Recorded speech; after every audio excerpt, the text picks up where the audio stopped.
Revision कर रहे हैं, अच्छे से सुनिए। सबसे पहले जब ऑडिट पढ़ना चालू किया तो समझाए थे कि ऑडिट का पढ़ाई हम लोग क्यों करते हैं। ऑडिटिंग का मतलब चेकिंग करना। साधारण भाषा में अगर कहें तो ऑडिटिंग का मतलब क्या करना, चेकिंग करना। किसी भी चीज़ का आप चेक करिएगा, जांच पड़ताल करिएगा, उसको ऑडिटिंग कहते हैं। समझ रहे? तो ऑडिटिंग का पढ़ाई हम लोग इसलिए करते हैं ताकि फाइनेंशियल इंफॉर्मेशन को कैसे जांच किया जाता है, ऑडिटिंग में क्या क्या टर्म्स होता है, ये सब जान सके, ताकि फ्यूचर में एज ए ऑडिटर किसी का ऑडिट करने जाए तो हमको आइडिया हो, या बिजनेस करें तो हमारा कोई ऑडिट करना है तो हमको आइडिया रहे। इसलिए किसका पढ़ाई करते हैं, ऑडिटिंग। क्लियर है? The person who done the audit is known as auditor. Auditor must be qualified chartered accountant. जो व्यक्ति ऑडिट को करेगा उसको ऑडिटर कहते हैं। ऑडिटर क्या होना चाहिए, सीए होना चाहिए। क्लियर?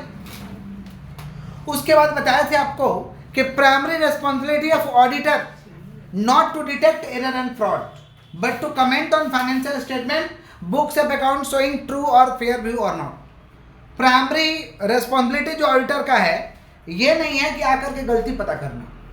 प्राइमरी उसका जो जिम्मेवारी है वो कमेंट करेगा कि बुक्स ऑफ अकाउंट सही बना है या नहीं बना है। ट्रू एंड फेयर व्यू के लिए 3 कंडीशन है।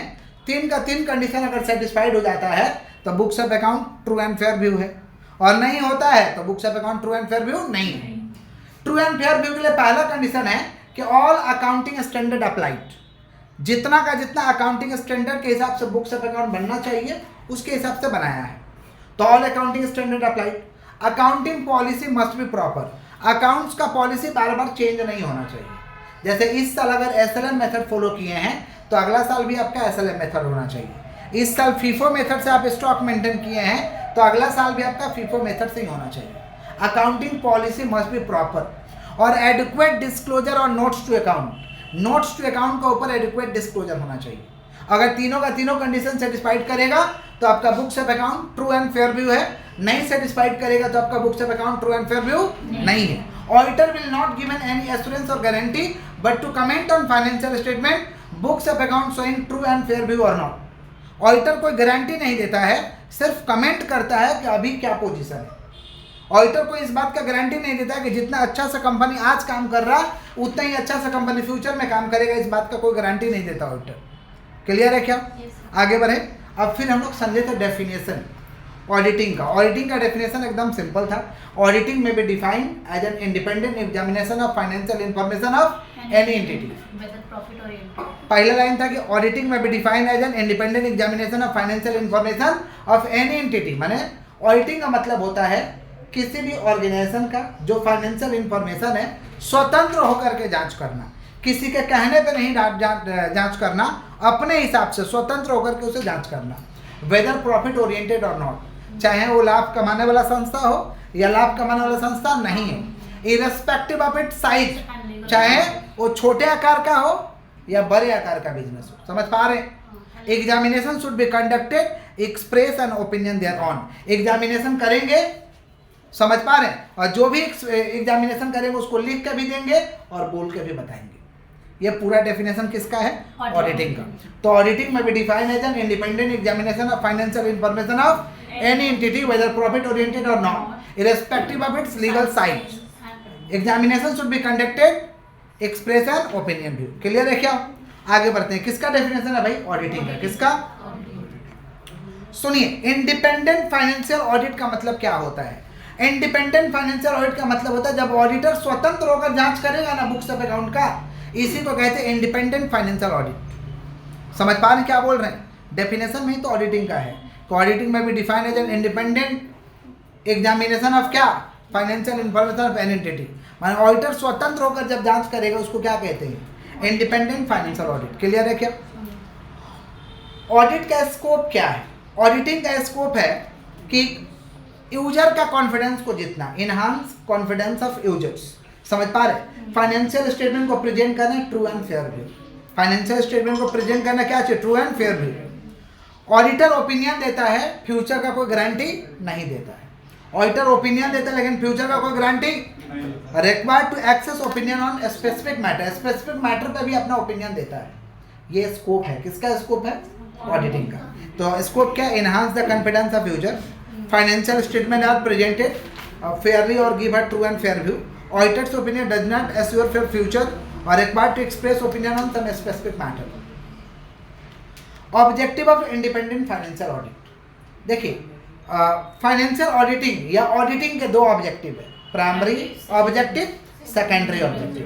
प्राइमरी ऑब्जेक्टिव होता है to comment on financial statement, books of account showing true और फेयर व्यू और नॉट। कमेंट करना है कि बुक्स ऑफ अकाउंट सही से बना है कि नहीं बना है, ये प्राइमरी ऑब्जेक्टिव है। सेकेंडरी ऑब्जेक्टिव है आपका detection of error and fraud, prevention of error and fraud, गलती का पता लगाना, गलती को रोकना। ये कौन सा ऑब्जेक्टिव है? सेकेंडरी। कौन सा ऑब्जेक्टिव? फिर एरर का मतलब क्या होता है भाई? Error means mistake, error means due to innocence और नेगलिजेंस, ड्यू टू इनोसेंस और, इसको एरर कहते हैं। अब एरर दो तरीका का था, एक था क्लरिकल एरर्स और एक था errors of principle. Clerical error माने कलर के द्वारा गलती हुआ है, और एरर्स ऑफ प्रिंसिपल माने अकाउंट्स का नॉलेज नहीं, अकाउंट्स का नॉलेज। बालक लोग बात करेंगे तो नहीं समझ में आएगा, एक तो रिवीजन है और बात करेंगे तो नहीं समझ आएगा। सुनिए, error is committed, error is done by clerk, उसको कहते हैं क्लरिकल एरर्स। और errors of principle arise due to lack of knowledge of accounting principle. Clerical errors भी ऑफ डिफरेंट टाइप्स का है। पहला एरर्स ऑफ ओमिशन है, माने एंट्री करना भूल गए, it is arise due to non recording of transaction, entry किए ही नहीं, एरर्स ऑफ ओमिशन। कमीशन माने लिखना था 1000 लिखे हैं 100, लिखना था राजा के अकाउंट में लिख दिया रजत का अकाउंट, इसको कहते हैं errors of commission. It is arise due to wrong posting of account और अमाउंट। समझ पा रहे? Errors of duplication, one entry recorded more than one times, बार बार एक एंट्री को लिख रहे हैं, इसको कहते हैं एरर्स ऑफ डुप्लीकेशन।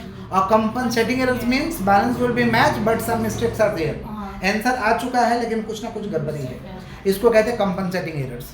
ऑडिटिंग कैसे करेगा ऑडिटर? ऑडिटर जब ऑडिटिंग करने जाता है ना, तो सबसे पहले कंप्लायंस प्रोसीजर को लगाएगा, चेक करेगा कि लोग का काम काज करने का तरीका कैसा है। माने auditor at first apply compliance procedure and check the internal control strong और वीक। इंटरनल कंट्रोल, लोग का काम काज करने का तरीका स्ट्रॉन्ग है कि वीक है। अगर काम काज करने का तरीका स्ट्रॉन्ग निकला तो इसके बाद वाला जो प्रोसीजर है उसका नाम है सब्सटैंटिव प्रोसीजर। सब्सटैंटिव प्रोसीजर को कम अप्लाई करेगा, और अगर काम काज करने का तरीका वीक निकला तो सब्सटैंटिव प्रोसीजर को ज़्यादा अप्लाई करेगा। किसका बात कर रहे हैं? कंप्लायंस। तो at first auditor will apply compliance procedure and check internal control system strong or weak. If internal control system strong, then substantive procedure applied less. If internal control system weak, then substantive procedure applied more. Substantive procedure में क्या किया जाएगा? Vouching and verification. Vouching and verification. Vouching refers to checking income and expense bill. Income और expense bill को check करेंगे, उसको क्या कहते हैं? वाउचिंग। और verification refers to checking asset and liability. Asset का चेकिंग करेंगे, लायबिलिटी का चेकिंग करेंगे, इसको क्या कहते हैं? वेरिफिकेशन। क्या कहते हैं? और उसी में था एनालिसिस ऑफ की फाइनेंशियल रेशियो, इसमें चेक करेंगे कंपनी गोइंग कंसर्न है कि नहीं, इसमें चेक करते हैं करेंट रेशियो, लिक्विड रेशियो, इसको कहते हैं एनालिसिस ऑफ की फाइनेंशियल रेशियो। ये है सब्सटैंटिव प्रोसीजर। तो पहले क्या लगाएगा? कंप्लायंस, उसमें चेक करेगा इंटरनल कंट्रोल। फिर क्या लगाया? सब्सटैंटिव। सब्सटैंटिव में क्या चेक करेगा? वाउचिंग, वेरिफिकेशन, एनालिसिस ऑफ की फाइनेंशियल रेशियो। ये दोनों को कहते हैं ऑडिट प्रोसीजर। क्या कहते हैं? Audit procedure. कंप्लायंस और सब्सटैंटिव को कहते हैं ऑडिट प्रोसीजर। ऑडिट प्रोसीजर से क्या मिलेगा? Audit evidence. क्या मिलेगा भाई? Audit evidence. और उसी के आधार पर ऑडिटिंग कर देगा और रिपोर्ट को इशू कर देगा, जिसको हम लोग क्या कहते हैं? Audit report. क्या कहते हैं? Audit report. क्लियर है? Audit is compulsory for all the company, सारे कंपनी को ऑडिट करना होगा। समझ पा रहे हैं? एंड नॉन कंपनी को भी करना होगा इफ टर्नओवर एक्सीड्स ₹100 लाख। और नॉर्मल मोदी दुकान है या पार्टनरशिप है या कोई भी बिजनेस है, उसका टर्नओवर 100 लाख से ज़्यादा है तो उसको ऑडिट कराना होगा। और नॉर्मल डॉक्टर लॉयर है, उसका ग्रॉस रिसिप्ट सालाना 25 लाख रुपए से ज़्यादा है, ग्रॉस रिसिप्ट सालाना 25 लाख रुपए से ज़्यादा है तो उसको भी ऑडिट करना होगा। क्लियर है क्या? Clear? Fraud means deceive to the party, धोखा देना। किसी को धोखा देंगे उसको क्या कहते हैं? फ्रॉड। क्या कहते हैं? एरर और फ्रॉड में डिफरेंस है। फ्रॉड कहाँ करेंगे भाई? फ्रॉड हम लोग करते हैं कैश का गड़बड़ी करते हैं, मिस अप्रोप्रिएशन ऑफ कैश का चोरी कर लेना, miss appropriation of goods, company का माल अपने घर में रख लेना, कंपनी का माल ला करके अपने घर में होलसेल खोल लेना, समझ पा रहे? सस्ता में बेचना, तो गुड्स का चोरी किए, कैश का चोरी किए, मिस अप्रोप्रिएशन ऑफ एसेट का चोरी कर लिए, मिस अप्रोप्रिएशन ऑफ एमेनिटीज, कोई सुविधा ऑफिस के लिए आया आप अपना घर में लगा ली। समझ पा रहे हैं? विंडो ड्रेसिंग, झूठा अकाउंट्स में दिखा रहे हैं, समझ पा रहे हैं? ये सब क्या है? फ्रॉड है। क्या है? फ्रॉड है। तो fraud means deceive to the party. It is committed by top level management. कौन करता है भाई? Top level employee, top level management इसको करता है। एरर और फ्रॉड का डिफरेंस पढ़ना है। Errors means mistakes due to innocence और negligence of staff. Fraud means deceive to the party. Error is committed by junior level staff, माने lower level staff, clerk. और fraud is committed by top level. It is easy to find, it is bit difficult to find. समझ पा रहे हैं क्या बोल रहे हैं? Not objective. Error done due to innocence और negligence, but fraud done for the personal profit. Personal profit के लिए इसको किया जाता है। समझ गए क्या बोले? आगे बढ़ें, बोलेगा तब ना आगे बढ़ा जाएगा। सुनिएगा ध्यान से। Inherent limitation of audit. Audit का कुछ इनहेरेंट लिमिटेशन है। इनहेरेंट लिमिटेशन माने वो रहेगा ही रहेगा, because audit is based on the test nature. Because audit is based on the auditor. Audit करता है ना तो सब ट्रांजैक्शन चेक नहीं करता है, सेलेक्टेड आइटम को चेक करता है, सैंपल को चेक करता है, तो उसमें कुछ ना कुछ दिक्कत रह जाता है। इसी को हम कहते हैं inherent limitation of audit. Inherent limitation of audit. आगे बढ़ते हैं। Basic principles governing an audit, ये बहुत इंपॉर्टेंट है। इंटीग्रिटी। सुनिए, ऑडिटर जब ऑडिट करने जाएगा ना तो कुछ सिद्धांत को फॉलो करना पड़ेगा। पहला तो होना चाहिए integrity, objectivity and independence. Integrity एक ही पॉइंट है, पहला ही पॉइंट है। Integrity, objectivity and independence. Integrity माने auditor must be honest, honest होना चाहिए, विदाउट छवि वाला होना चाहिए, छवि वाला होना चाहिए, स्ट्रेट फॉरवर्ड होना चाहिए। ऑब्जेक्टिविटी माने उद्देश्य के साथ ऑडिट करें, और इंडिपेंडेंस माने किसी के कहने पर नहीं करेंगे, अपने मन से काम करेंगे। समझ पा रहे हैं? माने ऑडिटर का फैसला किसी की इच्छा का मोहताज नहीं होना चाहिए, इंडिपेंडेंट। इसको कहते हैं इंडिपेंडेंस। समझ पा रहे हैं? तो पहला पॉइंट क्या है? Integrity, objectivity, independence. दूसरा कॉन्फिडेंशियलिटी, माने confidential information not leak at any cost. Third party को कोई इंफॉर्मेशन मेरे पास है तो हम किसी और को नहीं दे देंगे, ये बात किसी और को नहीं बताएंगे किसी भी कीमत पे। इसको हम कहते हैं कॉन्फिडेंशियलिटी। क्या कहते हैं भाई? कॉन्फिडेंशियल। समझ पा रहे हैं क्या बोले कि नहीं समझ पा रहे हैं? देखते हो कोई आप लोग का ऐसा दोस्त होगा जो इधर का बात उधर नहीं करता होगा, आपका बात आप ही के पास रखेगा, भूल भी जाएगा, इधर का बात उधर नहीं करता होगा, उसको याद नहीं आता होगा।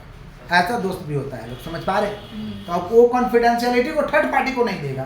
लेकिन ऐसा कुछ दोस्त होता है जब तक 7 आदमी को नहीं कहेगा तो उसको शांति नहीं मिलेगी। मिनिमम 7 लोगों को कहेगा। माना करोगे, अच्छा माना करोगे किसी से मत बोलना तो 7 लोगों को बताएगा। अब बोल दोगे कि कुछ बोलबे नहीं करोगे तो जितना मन करेगा उतना को बताएगा। समझ पा रहे? लेकिन कुछ लोग होते हैं जो नहीं बताते हैं, जहाँ का बात वहीं रखते हैं। समझ पा रहे? अनजान बने रहते हैं, इसको कहते हैं कॉन्फिडेंशियलिटी। क्लियर है क्या? Skills and competence. ऑडिटर का स्किल होना चाहिए, स्किल, एडिक्वेट नॉलेज, धैर्य होना चाहिए उसके पास। समझ पा रहे हैं? वर्क परफॉर्म बाय अदर्स, दूसरा का भी काम यूज करो। Use work of others, use work of documentation बनाता है। Documentation refers to preparation and presentation of audit working paper. It is a property of auditor. Auditor responsibility to keep safeguard and custody up to the 7 years। Documentation कौन बनाएगा? Auditor. Auditor.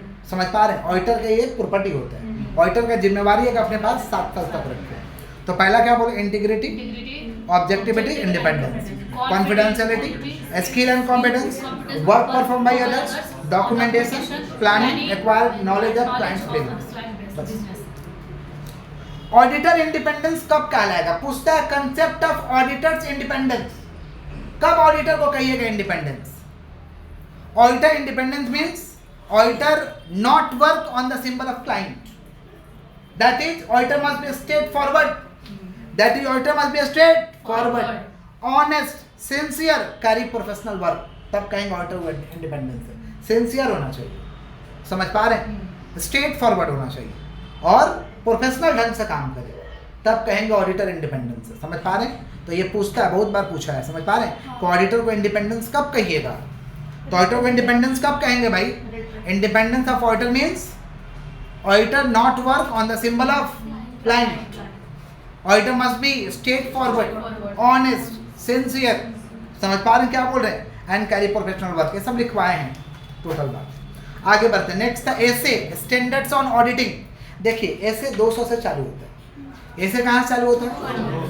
देखिए accounting करने के लिए accounting standard follow होता है, auditing को करने के लिए ऐसे को फॉलो किया जाता है, जिसको हम क्या कहते हैं? Standards on auditing.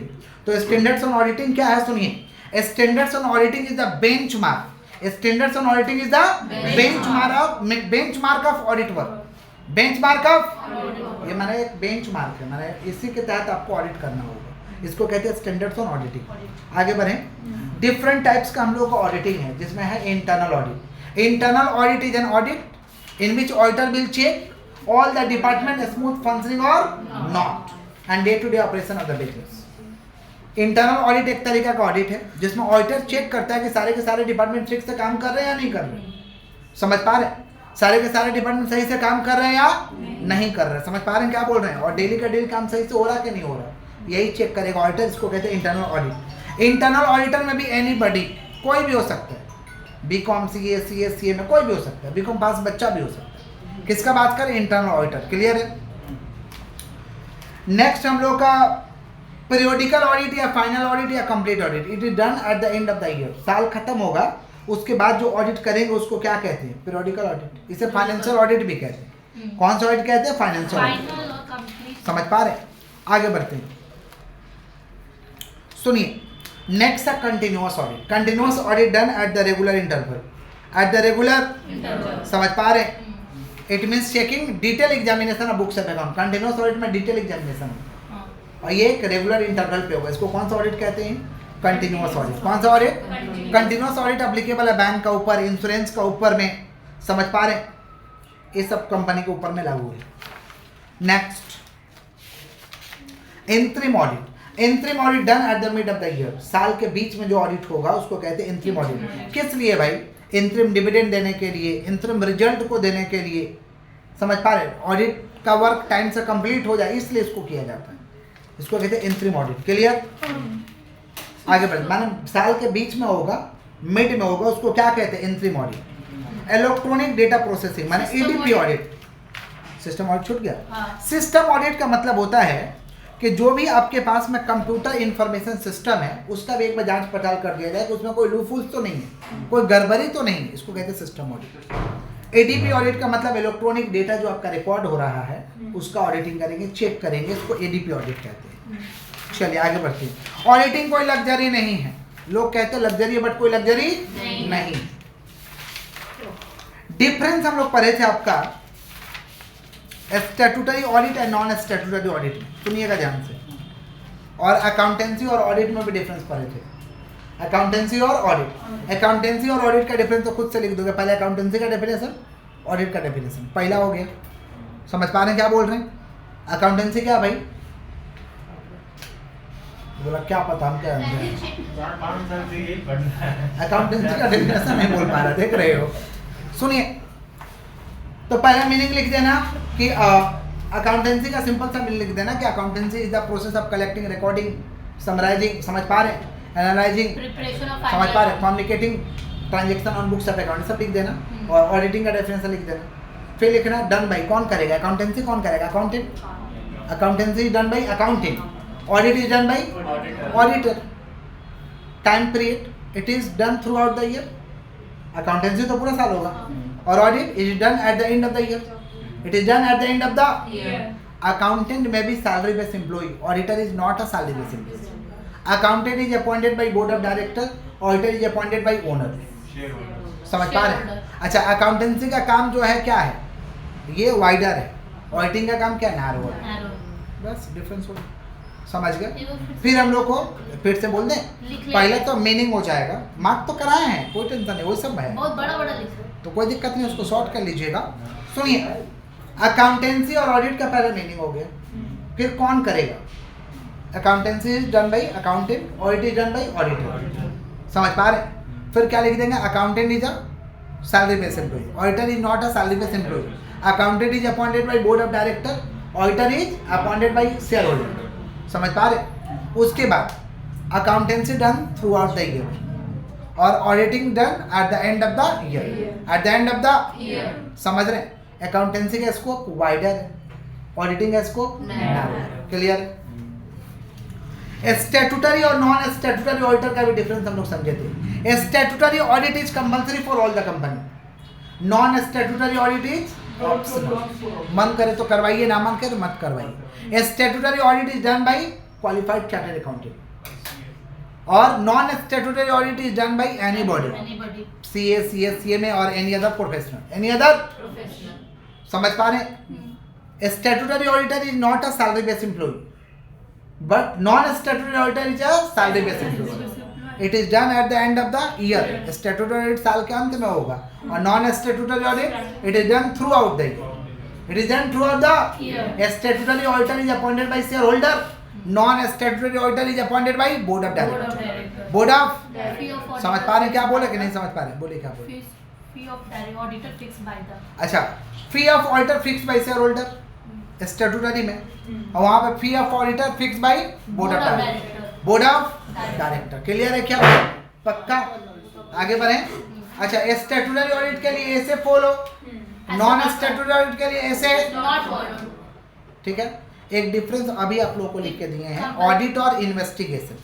हाँ. ऑडिट और इन्वेस्टिगेशन सुनिएगा, इसका भी डिफरेंस बहुत बार एग्जाम में पूछता है। सुनिए, पहले डेफिनेशन, ऑडिट में भी define as an independent examination of financial information of any entity. Audit का डेफिनेशन और इन्वेस्टिगेशन का डेफिनेशन है, इन्वेस्टिगेशन में भी define as an critical examination of books of account. Books of account का क्रिटिकल जब एग्जामिनेशन होगा तब उसको करेंगे। Audit is done by auditor, investigation is done by investigator. Auditor is appointed by share holder, investigator is appointed by board of director. समझ पा रहे हैं? ऐसे followed. अच्छा, ऑडिट के लिए ऐसे फॉलो, इन्वेस्टिगेशन के लिए ऐसे not follow. Audit is done at the end of the year और investigation is done at any time if required. जब जरूरत पड़ेगा तब इसको किया जाएगा। समझ रहे हैं क्या बोल रहे हैं? किसका डिफरेंस है? ऑडिट और इन्वेस्टिगेशन। ऑडिट और, रिपीट कर दे रहे हैं पहले तो meaning. Audit is done by auditor, investigation is done by investigator. Audit कब होगा? Eight the end of the year, और ये कब होगा? Eight any time if required. समझ पा रहे हैं? Auditor is appointed bye, Shareholder. Investigator is appointed by board of director. ऐसे फॉलो, ऐसे Not followed. समझ पा रहे हैं क्या बोले कि नहीं समझ पा रहे? टेम्पलेट बोल दिए हैं। चैप्टर 1 फिनिश हो गया। सर एडवांटेज बताए थे, एडवांटेज देख लीजिएगा, सब मार्क करा दिए हैं। It's a revision class. एक बार बता सुनिए। रहे थे एग्जाम में आया था। अच्छा ठीक है, सुनिए, वो क्या चीज़ का एडवांटेज पूछ रहे हैं? इन्वेस्टिगेशन का ऑडिट एडवांटेज। का ऑडिट का एडवांटेज पहले में है, देख समझा लीजिए। देते ना। सुनिएगा ध्यान से। एविडेंस क्या होता है? सुनिए, evidence means proof of transaction. Evidence means proof of transaction के प्रूफ को एविडेंस कहते हैं। एविडेंस दो तरीका का होता है, इंटरनल एविडेंस, एक्सटर्नल एविडेंस। जो आपके ऑर्गेनाइजेशन के अंदर बन रहा है, जो आप लिख रहे हैं, उसको कहते हैं इंटरनल एविडेंस। क्या कहते हैं? जो बाहर से बिल वगैरह आ रहा है वो एक्सटर्नल एविडेंस। वो कौन सा एविडेंस है? ज्यादा भरोसा किस पे होगा? इंटरनल पे कि एक्सटर्नल पे? एक्सटर्नल पे। इंटरनल पे भरोसा कम होगा। समझ रहे हैं क्या बोल रहे हैं? ऑडिट प्रोसीजर क्या होता है? ऑडिट प्रोसीजर में भी अब two types, compliance and substantive. Compliance and at first auditor will apply compliance procedure and check the internal control system strong or weak. If internal control system found strong, then substantive procedure applied less. If internal control system found weak, then substantive procedure applied more. Substantive procedure में भी अब two types, vouching and verification and analysis of key financial ratios. Vouching refers to checking income and expense bill. Verification refers to checking asset and liability. Analysis of key financial ratio. Check the companies going concern, companies going concern. तो यही लिखना है audit procedure में। अच्छा, audit technique सुनिए, methods of collecting evidence is called audit technique. जिस method से आप ऑडिट एविडेंस को जुगाड़ रहे हैं उसको ऑडिट टेक्निक कहते हैं। Methods of collecting evidence is called audit technique. Clear है क्या? आगे बढ़े। Audit term and engagement. Before doing the audit, auditor must be clarify his term and engagement. Audit करने से पहले ऑडिटर अपना क्लैरिफाई कर देगा terms and engagement. I am not a employee of your organisation. आपके ऑर्गेनाइजेशन का हम कोई एम्प्लॉय नहीं है। Accounting is the responsibility of management. Accounting करना मेरा काम नहीं है। किसका काम है? मैनेजमेंट का। Internal control are the responsibility of management. Internal control ठीक करना मेरा काम नहीं है, आपके मैनेजमेंट का काम है। कोई भी काम करने से टर्म एंड एंगेजमेंट तो क्लियर कर ही जाएगा, ये करेंगे या नहीं करेंगे। सुन लो, मंजूर है तो करो, नहीं तो मत करो। समझ तो वैसे ऑडिटर ऑडिट करने से पहले अपने टर्म एंड एंगेजमेंट क्लियर कर देगा। इसी को कहते हैं audit term and engagement. Clear है क्या? आगे बढ़े। Audit plan. ऑडिट प्लानिंग का मतलब क्या होता है? Acquiring knowledge of client business. Audit planning का मतलब होता है कि आप ओवरऑल स्ट्रेटजी को तय करो जिससे आपका काम सही समय पे हो जाए, सही तरीके से हो जाए। इसको हम कहते हैं audit planning. Audit planning refers to establishing the overall audit strategy, overall audit strategy to conduct effective audit in an efficient timely manner. समझ पा रहे? ओवरऑल ऑडिट स्ट्रेटजी को क्या कहते हैं? Audit planning. किस लिए? टू कंडक्टिंग, समझ पा रहे, and effective audit and timely manner, समय से काम कंप्लीट हो जाए। ऑडिट प्लानिंग में क्या करते हैं? पहले जिसका ऑडिट करने जा रहे हैं उसके बिजनेस के बारे में नॉलेज लेते हैं। Acquiring the knowledge of client business, acquiring the knowledge of फिर तय करके जाते हैं क्या क्या मिलेगा तो भरोसा कर लिया जाएगा। Establishing the fixed degree of Reliance, बोलते हैं ना ये बता देगा तो उसको भरोसा कर लिया जाएगा। Establishing the fixed degree of Reliance, समझ पा रहे हैं? एमओ को पढ़ लेंगे, मेमोरेंडम आर्टिकल्स को पढ़ लेंगे, ट्रस्ट है तो ट्रस्ट डीड को पढ़ लेंगे, कोऑपरेटिव सोसाइटी है तो बाई लॉ को पढ़ लेंगे। समझ रहे हैं? ये सब ऑडिट प्लानिंग का पॉइंट था। आगे बढ़ते, नेक्स्ट था ऑडिट प्रोग्राम। ऑडिट प्रोग्राम है details layout of work, work का पूरा डिटेल्स लेआउट को क्या कहते हैं? Audit programme. क्या कहते हैं? ये करने से क्या फायदा है? करने से यही फायदा है कि knowing the progress of work, कितना काम हुआ आप जान पाइएगा। नो वर्क लेफ्ट अनएग्जामिन्ड, कोई काम छूटेगा नहीं, कोई काम, no possibility of dislocation of work, work गड़बड़ी नहीं होगा, बीच में छोड़ छाड़ के काम नहीं होगा। स्पेसिफाई द रिस्पॉन्सिबिलिटी, पता रहेगा किसका क्या जिम्मेवारी है, किसका क्या। बैलेंस डिस्ट्रीब्यूशन ऑफ वर्क, ऐसा नहीं कि एक किसी पे लोग वर्कलोड ज़्यादा हो गया किसी पे कम हो गया। मान लो सुन रहे हैं एक ऑडिट को, मान लो 5 स्टाफ काम कर रहा है तो पता रहेगा कि 5 पे कितना लोड है। तो balance distribution of work, proof of evidence, evidence के तहत प्रूफ रखेंगे, समझ पा रहे हैं? तो ये सारे के सारे क्या है? Audit programme. क्या है? Details layout of audit work audit programme कहते हैं। ऑडिट वर्किंग पेपर, जब ऑडिटर ऑडिट करता है ना तो अपने पास वर्किंग पेपर को बनाता है जिसको हम लोग डॉक्यूमेंटेशन कहते हैं, जिसको हम लोग क्या कहते हैं? डॉक्यूमेंटेशन। जैसा तैसा कागज में बना देगा कि बढ़िया पेपर में बनाएगा, बढ़िया वाला पेपर में बनाएगा, क्योंकि अपने पास वो 7 साल तक रखता है ताकि कोई उस पर आरोप प्रत्यारोप करे तो वो शो कर सके कि हमने ऐसे ऑडिट किया था। तो audit working paper refers to preparation and presentation of, समझ पा रहे हैं? Audit working paper, it's a property of auditor and auditor responsibility to keep safeguard and custody up to the 7 years. Up to the कितना year? 7 years. Clear है क्या? Audit working paper 3 लोग मांग कर सकते हैं देखने के लिए। एक आपका क्लाइंट, ऑप्शनल है, मन करे तो दिखाइए, ना मन करे मत दिखाइए। ICAI अगर मांगेगा तो दिखा देंगे, institute of chartered accountant of India मांगेगा तो दिखा देंगे। Any other person not so at any cost, दूसरा व्यक्ति को किसी भी कीमत पे नहीं दिखाएंगे, किसी भी कीमत पे। आगे बढ़े हम लोग। ऑडिट वर्किंग पेपर सुनिएगा ध्यान से, हर तरीके से कंप्लीट होना चाहिए, complete in all respect, complete in working paper should be properly arrange, properly arrange होना चाहिए, गुड क्वालिटी का पेपर होना चाहिए। समझ पा रहे हैं क्या बोल रहे हैं? हाई कॉन्फिडेंशियल पेपर होना चाहिए जिससे हम सेफ गार्ड में रख सके, जैसा तैसा पेपर में आप नहीं बना सकते, because it's a property of auditor, it's a property of auditor. आगे बढ़े हम लोग। Audit file, the file in which auditor preserve audit paper is known as audit file. ऐसा फाइल जिसमें ऑडिट पेपर को रखा जाता है उसको क्या कहते हैं? Audit file. The file in which auditor preserve the audit paper is known as audit file. Audit file 2 तरीके का होता है, permanent audit file, current audit file. Permanent बात को जो बार बार चेंज नहीं होता है, परमानेंट बात को, नॉन रिकरिंग मैटर को कहाँ लिखेंगे? परमानेंट ऑडिट फाइल में। और जो बार बार चेंज होता है उसको कहाँ लिखेंगे? करेंट ऑडिट फाइल में। Permanent audit file record non recurring matter which is not change year after year, year after, जो बार बार चेंज नहीं होता है उसी बात को लिखेंगे, जैसे MOA, AOA, previous year audit report. समझ पा रहे हैं क्या बोल रहे हैं? एनालिसिस ऑफ की फाइनेंशियल रेशियो, ये सब लिखेंगे कहाँ पे? Permanent audit file. Current audit file में क्या लिखेंगे? Recurring matter which is change year after year. Current audit file record recurring matter which is change year after year, जैसे vouching, verification, communication with expert. समझ रहे हैं? ये सब कहाँ लिखेंगे? Current audit file. कहाँ लिखेंगे भाई? ऑडिट नोटबुक, ऑडिटर जब ऑडिट करता है तो अपने पास एक तो नोटबुक रखता है कि कोई क्वारी हुआ, कोई क्वेश्चन हुआ तो उसको नोट डाउन कर लेंगे, कोई डाउट हुआ तो उसको रिकॉर्ड कर लेंगे। इसको हम कहते हैं ऑडिट नोटबुक। ऑडिट नोटबुक एक डायरी है। ऑडिट नोटबुक क्या है? या रजिस्टर्ड है। Audit notebook is a diary और registered maintain by audit staff to note error, doubtful query and difficulty. ये सब को नोट करने के लिए ऑडिट जो करता है वो अपने पास रखता है। क्लियर है क्या?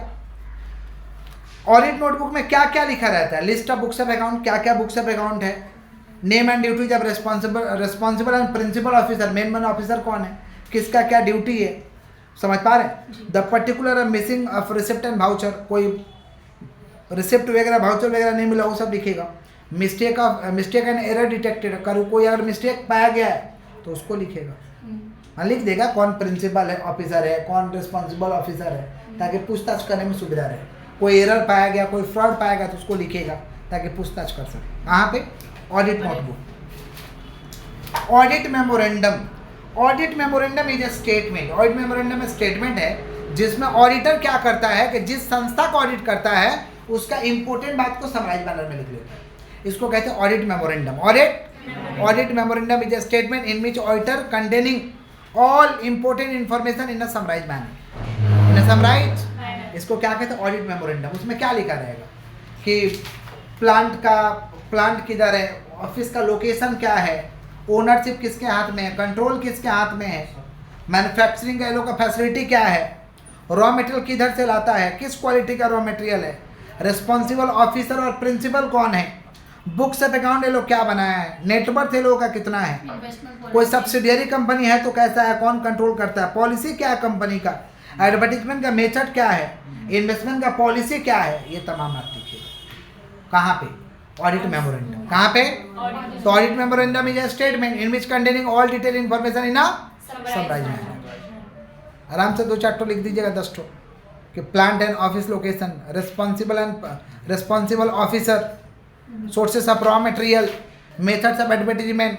Methods of production, plant location, समझ पा रहे हैं क्या बोले कि नहीं समझ पा रहे, net worth of the company, number of books of account maintain, investment policy, policies of the company, ये सब लिख दीजिए। आगे बढ़ते,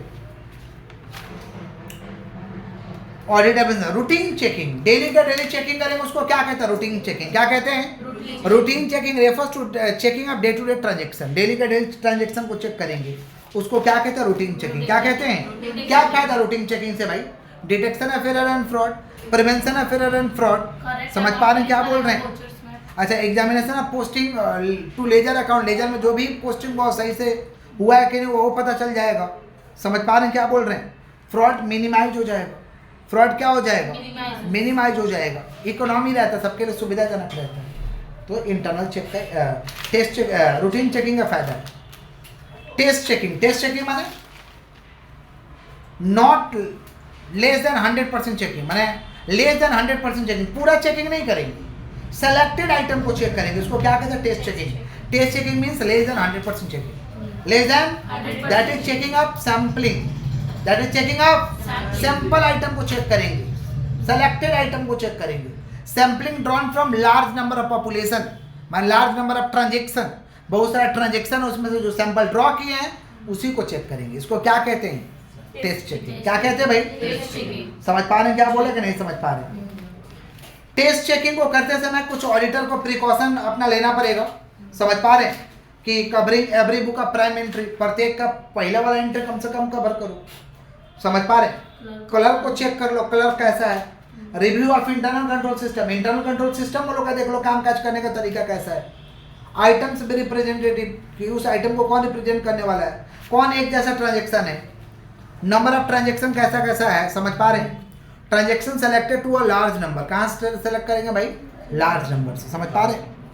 ऑडिटिंग इन डेप्थ, जो भी हम सैंपल सेलेक्ट किए हैं उसको ओरिजिन से लेकर एंड तक चेक करेंगे।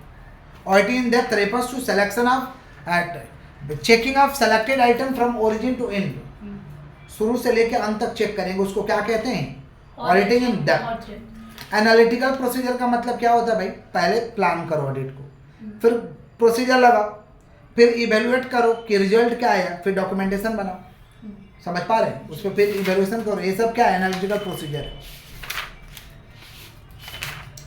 अच्छा, किसी भी संस्था का पूछेगा कि ऑडिट करो, जैसे एजुकेशनल इंस्टीट्यूशन का, होटल का, हॉस्पिटल का, समझ पा रहे हैं, सिनेमा हॉल का, बोलेगा कैसे ऑडिट करोगे, तो ये लिखने का कुछ कॉमन चीज़ आपको याद रखना है। पहला तो जो भी चीज़ के बारे में लिखने जा रहे हो उसके बारे में थोड़ा लिखो, मान लो कि अब स्कूल है तो स्कूल के बारे में थोड़ा सा लिखिए, सर्विस प्रोवाइड करते हैं, समझ पा रहे हैं, हॉस्पिटल है तो हॉस्पिटल के बारे में थोड़ा सा लिखिए, ठीक है। फिर प्रिलिमिनरी में वो कौन सा एक्ट में चल रहा है, उसका डॉक्यूमेंट क्या, बाई लॉ चेक करो, रूल्स रेगुलेशन चेक करो। प्रिलिमिनरी में मैंने अगर ट्रस्ट एक्ट में रजिस्टर्ड तो ट्रस्ट डेट को चेक करेंगे, कंपनी में रजिस्टर्ड है तो एमओए और एओ को चेक कर लेंगे, कोऑपरेटिव सोसाइटी में तो बाई लॉ चेक कर लेंगे। प्रिलिमिनरी तो पहला क्या, जनरल या उसको कहते हैं प्रिलिमिनरी। पहले जिसके बारे में लिख रहे हो उसको डिफाइन करो, जनरल या प्रिलिमिनरी। फिर रिसिप्ट, पैसा उसको कहाँ से आता है। फिर पेमेंट, वो कहाँ पे खर्च करते हैं। ये कॉमन पॉइंट है, सब में जाएगा, सब में, सब किसी का भी पूछेगा तो कॉमन पॉइंट है जाएगा। पहला क्या, जिसके बारे में पूछा गया उसके बारे में लिखो। तो प्रिलिमिनरी या उसको जनरल कहते हैं, प्रिलिमिनरी या जनरल कहते हैं। प्रिलिमिनरी में आएगा study the trust deed, evaluate the internal control system, go through the units, ये सब प्रिलिमिनरी में आता है। रिसिप्ट में उसको पैसा किधर से आता है, समझ पा रहे हैं। पेमेंट में वो खर्च कहाँ पे करता है। फिर एसेट्स एंड लायबिलिटी, और स्टेटमेंट ऑफ अकाउंट में आएगा पीएल एंड बैलेंस शीट, मतलब रिसिप्ट एंड पेमेंट और balance sheet, receipt and payment और बैलेंस शीट। तो ये 5-6 पॉइंट में किसी का भी पूछेगा तो आपको लिखना है। तो पहला क्या, डिफाइन करो। प्रिलिमिनरी में क्या हो जाएगा, study the trust deed, evaluate the internal control system, go through the minutes book. फिर receipt, payment, asset and liability, statement of accounts. Clear है। किसी का भी पूछेगा तो लिखो। एक तो रहेगा इधर से भाई, एक तो इधर से रहता है क्वेश्चन हर एग्जाम में। सब देख लिए। Next chapter, chapter 3, audit risk and internal control system. सुनिए, ऑडिट रिस्क को पढ़ने से पहले हम समझाए थे ऑडिट रिपोर्ट। 4 तरीका का ऑडिट रिपोर्ट होता है। पहला क्लीन और क्लियर, क्लीन और when books of account showing 100% true and fair view, सब कुछ सही रहेगा तो कौन सा रिपोर्ट देंगे भाई, क्लीन और क्लियर। कौन सा रिपोर्ट, और क्वालिफाइड रिपोर्ट, सब कुछ सही है but certain reservations are there, सब कुछ सही है लेकिन कुछ गड़बड़ी है, तो उस समय क्या देंगे, क्वालिफाइड रिपोर्ट। एडवर्स रिपोर्ट माने some information given and some information not given, some books of account maintain and some books of account, तो कौन सा रिपोर्ट देंगे भाई, एडवर्स। कौन सा रिपोर्ट, और डिस्क्लेमर रिपोर्ट माने any information not given, any books of account not maintain, समझ पा रहे हैं, तो क्या देगा, disclaimer report. Clear. Audit risk, देखिए ऑडिटर जब ऑडिट करता है ना तो एक तरीका का उसके ऊपर रिस्क होता है। Audit risk is an risk in which auditor gives inappropriate audit opinion. Audit risk एक तरीका का रिस्क है जिसमें ऑडिटर इनएप्रोप्रिएट ओपिनियन दे देता है, गलत ओपिनियन दे देता है, दैट आर मटेरियली मिसस्टेटेड। होता कुछ और है, दे दिया कुछ और, होता कुछ और है, देखो वहीं पर एक्सराइज हो जाएगा। इसको कहते हैं ऑडिट रिस्क। क्या कहते हैं, तो audit risk is a risk that auditor gives, कौन सा opinion, inappropriate audit opinion on financial statement that are materially misstated, that are materially. Example लिखाए थे, giving qualified report instead of clear report, देना चाहिए क्लियर रिपोर्ट, दे दिया qualified report, देना चाहिए clear report, दे दिया रिस्क हो जाएगा। हर काम में रिस्क है, हर काम में क्या है, रिस्क है। समझ पा रहे हैं क्या बोल रहे हैं। इस वजह से मेरा पढ़ने वाला बच्चा लोग था, पढ़ने वाला बच्चा का एक सर थे, वो नंबर काट लिए, तो आप किताब लेकर बैठ गया, जो आप पढ़ाए वो लिखे हैं। कैसे काटे आप, नहीं समझे, जो पढ़ाए हैं वो लिखे हैं, देना पड़ा नंबर भाई। आप जो पढ़ाए वही हम हूबहू लिखे, तो आप मिलाइए कहाँ आप काटिएगा नंबर। हम तो लिखे हैं, समझ नहीं, मैं लिख दिया था, नहीं समझे। हम उस बच्चा का कॉपी चेक किया था, हम अपना दे दिए थे, 80 में 75 79 लाया था, लिखा था तो नंबर दिए थे, तो मेरा पे कोई क्वेश्चनिंग नहीं उठा, नहीं समझे। लेकिन सर कम दे दिए नंबर, तो आया वो किया, बनाना पड़ा नंबर, कि जो आप लिखे हो तो हम लिख दिए, तो आप क्या लिखे, तो नंबर क्या काटिएगा। एग्जाम तो हम लोग का आंसर हम लोग की कॉपी से मैच नहीं करता है, तो आपका लेवल अलग हो गया, उसका तो मैच कर रहा था, समझ, वो याद किया होगा, वैसा याद किया था, नंबर बनाना पड़ा। एक तरीका का रिक्स हो गया कि नहीं, बात नहीं, इनका कहने का मतलब है कि जैसे हम तो बना के लिखते हैं ना, तो हमारे आंसर तो डिटो नहीं होता है, लेकिन कुछ ऐसा है कि कॉमा तक याद करता है बच्चा, उसका आप कैसे काटिएगा, देना पड़ेगा नंबर। आइए, किसका बात कर भाई, ऑडिट रिस्क, तो हर काम में रिस्क है, तो हो गया रिस्क। 3 तरीका का रिस्क है, inherent risk, control risk, detection risk. Inherent risk माने पकड़ में नहीं है, कंट्रोल एक्स का मतलब इतना तगड़ा कंट्रोल किया लोग कि पता ही नहीं चल पाया कि लोग गलती कर सकते। और डिटेक्शन एक्स मैंने सैम्पलिंग उठाया लेकिन पता नहीं चला। सैम्पलिंग उठाया पता तीन तरीका का रिक्स है, इनहेरेंट रिक्स, कंट्रोल रिक्स, डिटेक्शन रिक्स। बोले क्या बोले? इनहेरेंट रिक्स, control risks, detection risks. Internal control is a broader term. Internal control बहुत ही बड़ा टर्म है। It is made by management, it is made by board of director. इसको बोर्ड ऑफ डायरेक्टर बनाता है। तो effectiveness and efficiency of organisation, organisation बढ़िया से चले, एफिशिएंट रूप से चले, इसलिए क्या बनाया जाता है? Internal control. Internal control include internal audit and internal check. Internal control में इंटरनल ऑडिट भी आता है, इंटरनल चेक भी आता है। समझ रहे हैं आप लोग क्या बोल रहे हैं? किसका बात कर रहे हैं? Internal control. दो तरीका का इंटरनल कंट्रोल है, एक अकाउंटिंग पे और एक वर्क पे, माने प्रशासन पे। Accounting control, administrative control. बोले क्या बोले? Accounting control, administrative control. Internal control का ऑब्जेक्टिव है proper authorization, recording of transaction. Proper authorization, recording of transaction. Provide reliable data, भरोसाजनक डेटा दे सके। इंटरनल कंट्रोल तगड़ा रहेगा ना तो लोग आपके डेटा भरोसा करेंगे। प्रमोट ऑपरेशनल एफिशिएंसी, काम आपका सही से हो। To encourage adherence to prescribe policy, जो भी नियम है उसको लोग फॉलो करें। समझ रहे हैं? Safe guard assets and record, जो भी एसेट हमारा है, जो भी रिकॉर्ड है सुरक्षित रहे, इसलिए इंटरनल कंट्रोल, यही ऑब्जेक्टिव है इंटरनल कंट्रोल का। तो पहला क्या भाई? Proper authorization, recording of transaction, provides reliable data, promote operational efficiency, to encourage adherence to the prescribe policy, safeguard assets and record. आगे बढ़े। Next, internal check system. Internal check refers to the day to day checking of transaction. Daily checking करेंगे transaction को, इसको क्या कहते हैं? इंटरनल चेक। समझ पा रहे हैं? ऑब्जेक्टिव क्या है भाई? मोरल इन्फ्लुएंस है, reliability of information, division of work, prevention of error and fraud, detection of error and fraud. Daily check होगा तो फायदा हो जाएगा। समझ पा रहे हैं? Increase efficiency of staff, allocation of duties and responsibility, ये सब इंटरनल चेक के ऑब्जेक्टिव है। आगे बढ़ते हैं। Internal audit. Internal audit is an audit in which auditor will check all the department smooth functioning और नॉट। क्या फायदा है भाई? To protection of fix asset, to detection of error and fraud, to prevention of error and fraud, review overall business. समझ पा रहे हैं? Overall business को रिव्यू कर सके, सब फायदा है किसका? इंटरनल ऑडिट का। डिफरेंस है, एक बार देख लीजिएगा डिफरेंस। डिफरेंस बहुत बढ़िया से पढ़ाए थे दोनों का। चलिए आगे बढ़ते हैं। कुछ खर्च है भाई, उसको आपको वाउचिंग करना पड़ेगा। समझ पा रहे हैं? Next chapter, vouching, verification and valuation.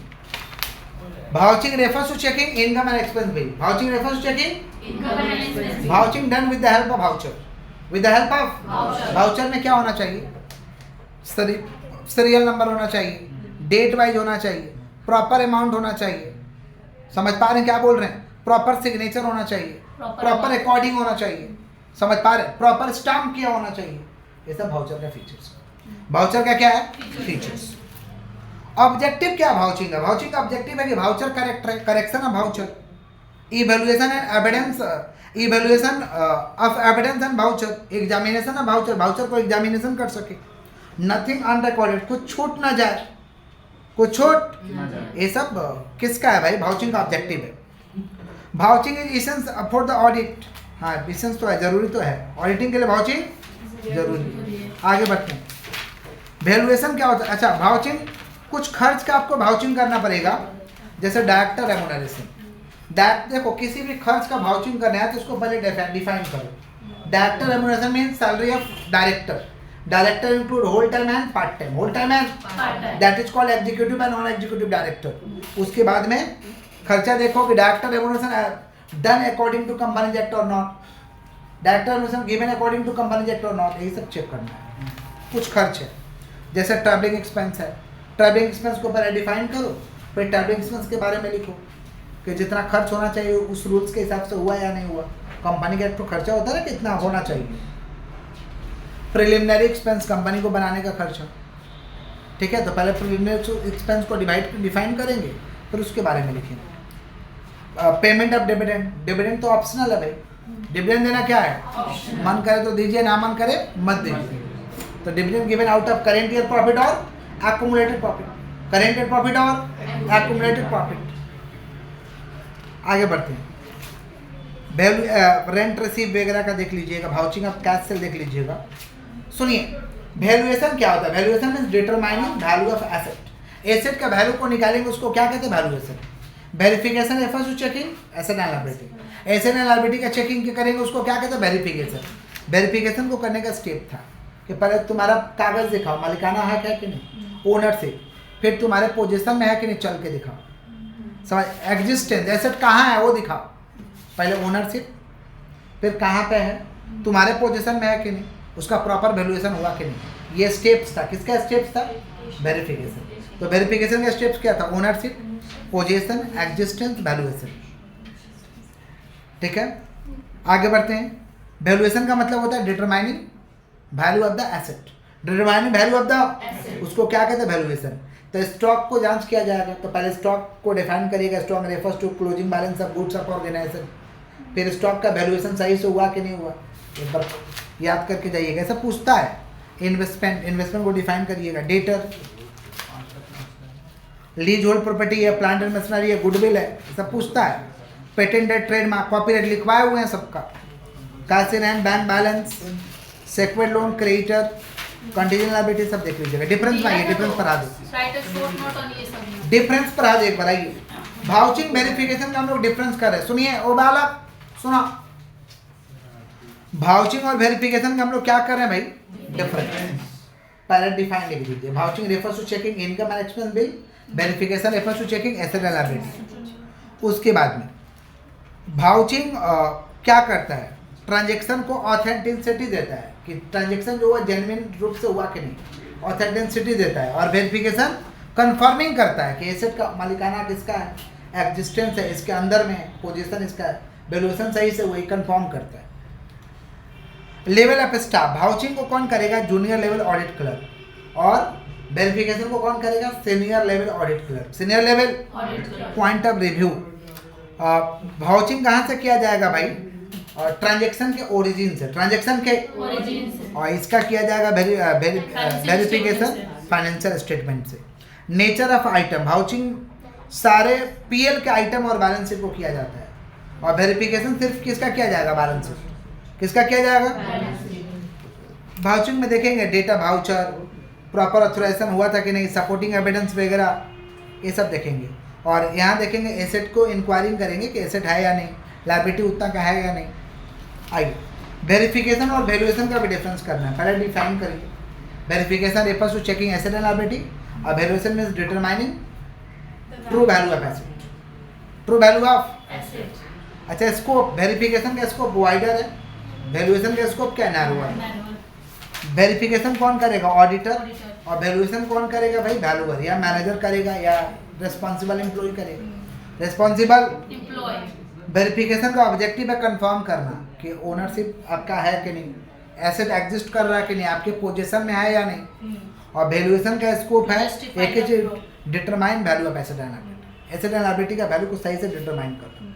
Liability, auditor यहाँ पे रेस्पॉन्सिबल है। वेरिफिकेशन में अगर नेग्लिजेंस करेगा तो ऑडिटर रेस्पॉन्सिबल है, और वैल्यूएशन में अगर कोई गड़बड़ी हुआ तो इसके लिए ऑडिटर रेस्पॉन्सिबल नहीं है। रेस्पॉन्सिबल एम्प्लॉई, जिस एम्प्लॉय को काम का जिम्मेवारी मिला था वो इसके लिए जिम्मेवार है। किसका बात कर रही? वेरिफिकेशन और वैल्यूएशन। वेरिफिकेशन और, तो वेरिफिकेशन के लिए कौन जिम्मेवार है? ऑडिटर। और वैल्यूएशन के लिए कौन जिम्मेवार है? Responsible employee, responsible. आगे बढ़ते हैं, पार्ट बी, कंपनी ऑडिट। सुनिए, कंपनी ऑडिट पहला है स्टैट्यूटरी ऑडिटर। अच्छे से सुनिए, पहला statutory auditor. Statutory auditor must be qualified CA. Qualification auditor का क्या होना चाहिए? सीए होना चाहिए। डिसक्वालिफिकेशन, सीए अगर आप रहेंगे भी तब भी आपको नहीं बनने दिया जाएगा। आप सीए हो जाने से ऑडिटर नहीं होंगे, सीए रहेंगे तब भी आपको ऑडिटर बनने नहीं दिया जाएगा। इसको कहते हैं डिसक्वालिफिकेशन। डिसक्वालिफिकेशन ऑफ ऑडिटर क्या क्या सुनिए। Body corporate except LLP. Body अगर कॉर्पोरेट, मैंने अगर आप ऑडिटर और कंपनी खोल लिए तो आपको ऑडिटिंग का काम नहीं मिलेगा। बॉडी कॉर्पोरेट एक्सेप्ट एलएलपी, आप फॉर्म खोल सकते हैं, एलएलपी खोल सकते हैं, बट बॉडी कॉर्पोरेट आप नहीं हो सकते।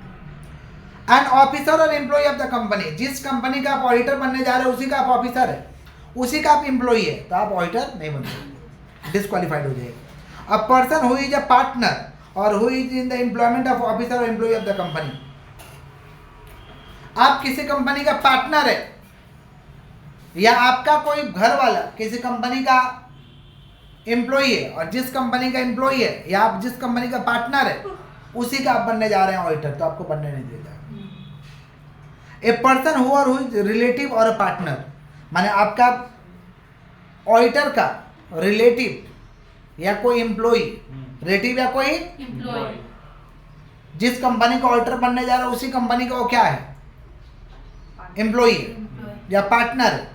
एम्प्लॉय या माने आपका रिलेटिव या आपके अंडर में जो काम करता है वो जिस कंपनी का ऑडिटर बनने जा रहा है उसी का एम्प्लॉय निकला, उसी का पार्टनर निकला, तो आप उस कंपनी के लिए आप ऑडिटर नहीं बन सकते हैं। समझ पा रहे? देखते नहीं है कहीं पे अपना आदमी दरवानो रहता है तो काम करवा देता है, अपना आदमी हॉस्पिटल में दरवान भी है तो आपका इलाज सही से करवा देगा। दरवान रहता है, ये लोग तो ऑफिसर एम्प्लॉय है भाई, गड़बड़ कर देगा ना, इसलिए डिस्क्वालीफाइड किया गया। समझ पा रहे हैं क्या बोल रहे हैं? या जिस कंपनी का आप ऑडिटर बनने जा रहे हैं उस कंपनी का आप एम्प्लॉय है, माने उसके सब्सिडियरी का आप एम्प्लॉय है।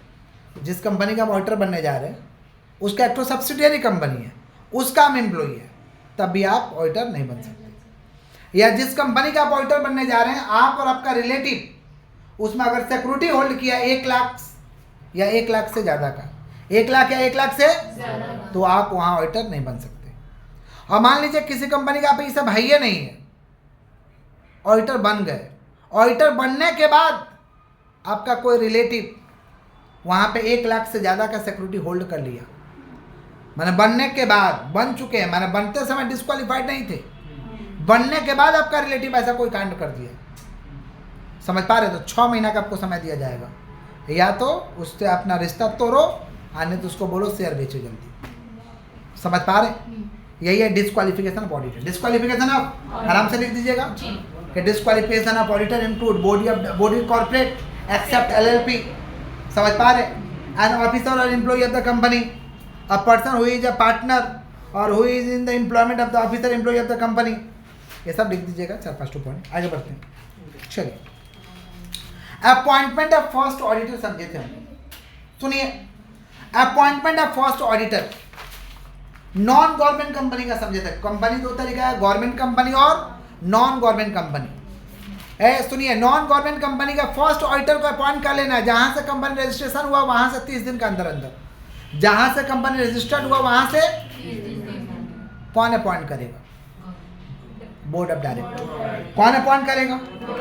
अगर बोर्ड ऑफ डायरेक्टर अपॉइंट नहीं करने सका तो 90 दिन के अंदर अंदर शेयर होल्डर। शेयर होल्डर भी नहीं अपॉइंट करने सका तो सेंट्रल गवर्नमेंट खुद से अपॉइंट कर देगा। सेंट्रल गवर्नमेंट खुद से।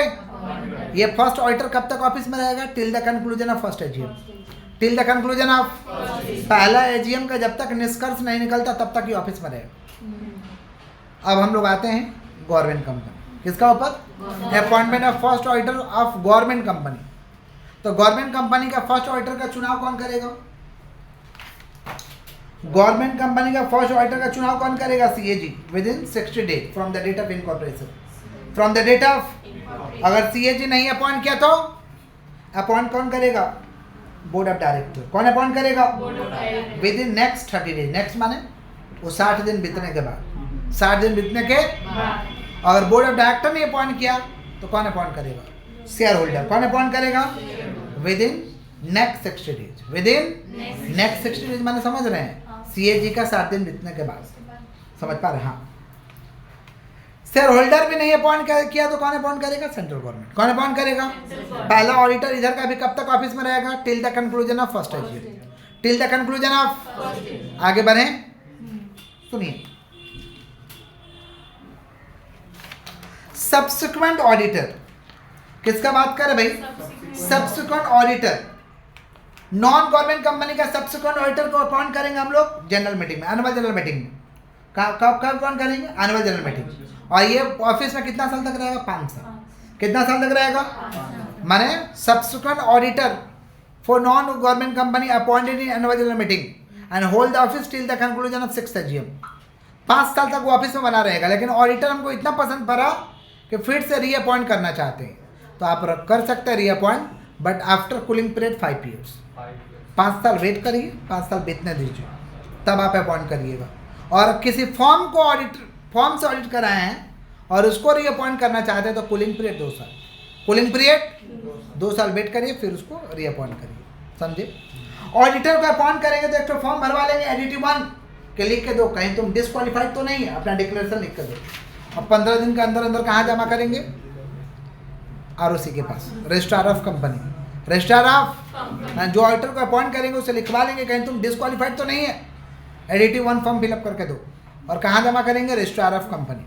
कौन सा फॉर्म सर? एडिटिव 1 लिखवाए हैं, सब लिखवाए हैं। सुनिए, subsequent auditor for government company, subsequent auditor for government company प्रत्येक साल फाइनेंशियल ईयर स्टार्ट होगा, वहां से 180 दिन के अंदर अंदर ऑडिटर का चुनाव कर लेना। प्रत्येक साल फाइनेंशियल ईयर स्टार्ट होगा, वहां से 180 दिन का अंदर अंदर ऑडिटर का चुनाव। किसका बात कर रहे हैं? Subsequent auditor for government company. Subsequent auditor for कौन सा कंपनी? फाइनेंशियल ईयर स्टार्ट हुआ, वहां से 180 दिन के अंदर अंदर ऑडिटर का चुनाव कर लेना। और ये ऑफिस में बना रहेगा till the conclusion of next year, till the conclusion of, clear है? कैजुअल वैकेंसी, हमारा ऑडिटर समय से छोड़कर, समय से पहले छोड़ के चला गया, या तो भगवान की मर्जी से गया माने डेथ, या तो अपने मर्जी से गया जिसको कहते हैं रिजग्नेशन। अगर सुनिए, casual vacancy for government company, casual vacancy for government company, government company का कैजुअल वैकेंसी सारे के सारे कैजुअल वैकेंसी गवर्नमेंट कंपनी का CAG फिलअप करेगा within 30 days, within 30 days, 30 दिन के अंदर अंदर सारे के सारे कैजुअल वैकेंसी कौन फिलअप करेगा? Government company. और नॉन गवर्नमेंट कंपनी का कैजुअल वैकेंसी अगर डेथ किया है तो 30 दिन के अंदर अंदर बोर्ड ऑफ डायरेक्टर फिलअप करेगा, और रिजाइन दिया है तो 90 दिन के अंदर अंदर, 3 महीना के अंदर अंदर कौन अपॉइंट करेगा? शेयरहोल्डर। कौन अपॉइंट करेगा? डेथ किया है तो BOD अपॉइंट करेगा 30 दिन के अंदर अंदर, और रिजाइन दिया है तो शेयर होल्डर अपॉइंट करेगा कितना महीना के अंदर? 3 महीना माने 90 दिन। ये है casual vacancy for non government company. और उसके बाद क्या सब पहले क्या समझे थे? Casual vacancy for government company, government company के लिए all the casual vacancy fill up by CAG within 30 days, within CAG माने controller auditor general of India, controller auditor general of India. आगे बढ़े, बोलिएगा तब तो। Audit committee, सुनिए ध्यान से, एक टॉपिक छूट गया था लिखने के लिए, देंगे। ऑडिट कमेटी पूछता है एग्जाम में। ऑडिट कमेटी, नाम से तो ऑडिट कमेटी पता चला कि टीम होगा ऑडिटर का, लेकिन ऑडिट कमेटी ऑडिटर का टीम नहीं है, डायरेक्टर लोगों का टीम है। Audit committee is a team of director, audit committee is a team of director. Audit committee किसका टीम है भाई? डायरेक्टर का। किसका? For the forming audit committee minimum 3 director required. Audit committee को बनाने के लिए कम से कम 3 डायरेक्टर चाहिए। कितना डायरेक्टर चाहिए? इन विच मेजोरिटी डायरेक्टर्स आर इंडिपेंडेंट, जिसमें से मैक्सिमम डायरेक्टर इंडिपेंडेंट होना चाहिए। माना 3 में 2 डायरेक्टर इंडिपेंडेंट होना चाहिए। इंडिपेंडेंट माने स्वतंत्र, इंडिपेंडेंट माने बोलते नहीं है बेटा उसी का सुनता है, तो सुनने वाला आदमी स्वतंत्र नहीं हुआ। इंडिपेंडेंट कौन है? जो खुद का बात सुनता है, उचित निर्णय लेता है, उसको कहते हैं इंडिपेंडेंट। तो audit committee is a team of director, audit committee is a team of, for the forming audit committee minimum 3 directors required, minimum 3 directors, majority directors are independent, majority directors are clear है क्या? बोलिए जी। Auditor remuneration, auditor, audit का तनख्वाह कौन fix करेगा? Share holder appoint किया, share holder fix करेगा। बोर्ड ऑफ डायरेक्टर अपॉइंट किया, बोर्ड ऑफ डायरेक्टर फिक्स करेगा। सेंट्रल गवर्नमेंट अपॉइंट किया, सेंट्रल गवर्नमेंट फिक्स करेगा। सेंट्रल गवर्नमेंट अपॉइंट किया, सेंट्रल गवर्नमेंट, और CAG अपॉइंट किया तो CAG अपॉइंट किया तो शेयर होल्डर फिक्स करेगा। नहीं समझे? शेयर होल्डर ऑडिटर को अपॉइंट किया तो सैलरी कौन फिक्स करेगा? बोर्ड ऑफ डायरेक्टर अपॉइंट किया तो, सेंट्रल गवर्नमेंट अपॉइंट किया तो सेंट्रल गवर्नमेंट, लेकिन CAG अपॉइंट किया तो, समझ में आ रहा क्या है ऐसा? CAG तो बाहर के लोग हैं ना, अपना तो लोग इसमें लग नहीं रहा ना, अब मान लीजिए आप ही लोगों को कोई एम्प्लॉय का दरकार पड़ता है तो बोलते हैं ना कि थोड़ा एक तो भेजना ना। मान लो घर में साफ करने वाला मासी चाहिए तो लोग बोलते हैं ना तुम्हारे यहाँ कोई मासी होगा तो बोलना, तो लोग मासी का महीना आप ही फिक्स कर देते हैं, बोल देते हैं कि जा बात कर लेना।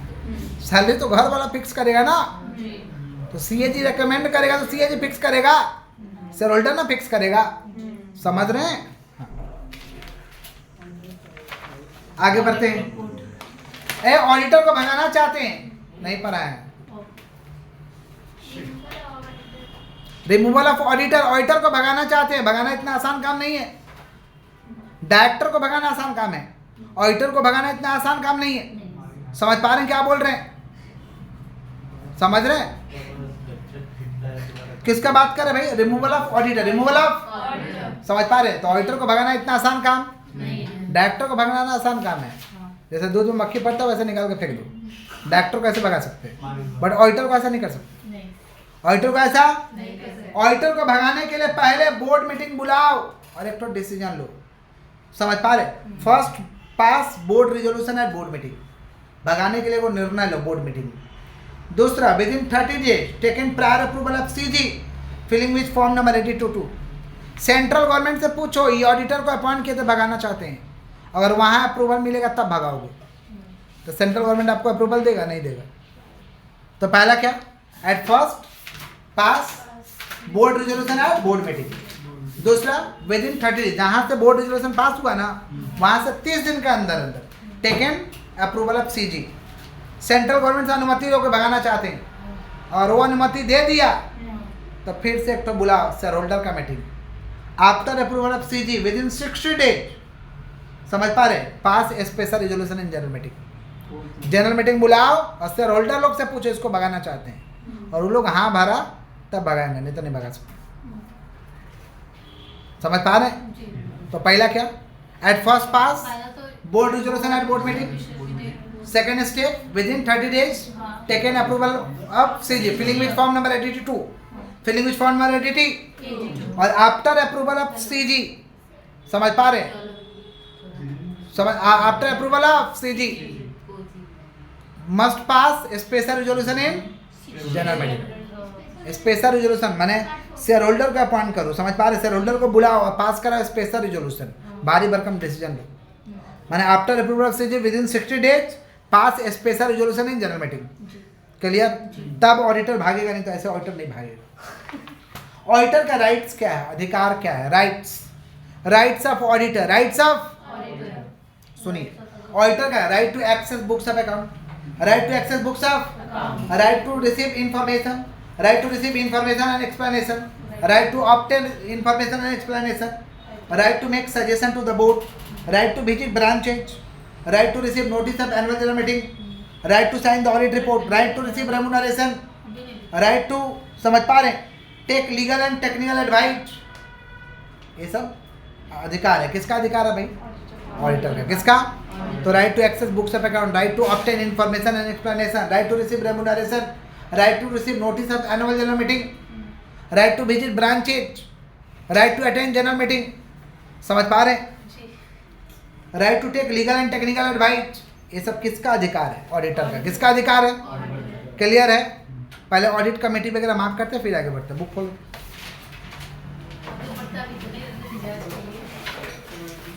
नहीं खत्म कर लेना।